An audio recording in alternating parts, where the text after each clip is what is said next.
Salut et merci d'être au rendez-vous pour cette nouvelle émission.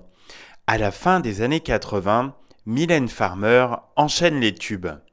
Ainsi soit je, ballade mélancolique, tranche avec ses précédents morceaux, plus dansants. Dans cette chanson, l'artiste aborde le thème de l'incompréhension entre deux personnes ne parvenant pas à communiquer et l'amour impossible. Ainsi soit je est le deuxième single de l'album éponyme, écrit par Mylène Farmer et son compositeur fétiche Laurent Boutonnat au cours de l'été 1987. Le 45 tours se vend à 150 000 exemplaires et parvient à atteindre la 12e place du top 50 en 1988.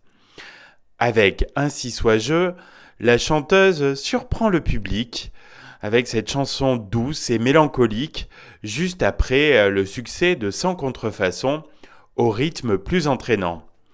Pour l'artiste, il était très important de sortir cette chanson à texte à ce moment-là.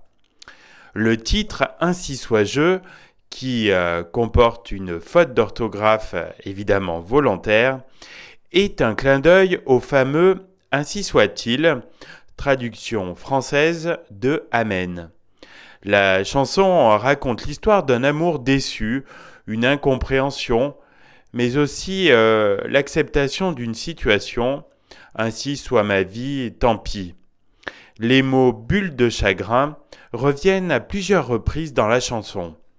Cette expression est directement inspirée de Bulle de chagrin, titre de la chanteuse Marie-Marie, une artiste qui a rencontré le succès dans les années 70 et qui a disparu trop tôt des suites d'une leucémie en 1990.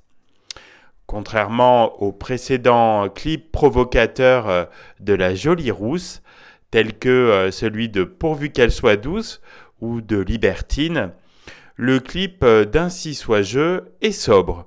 Ici, pas de casting ou de production délirante. Place à la simplicité.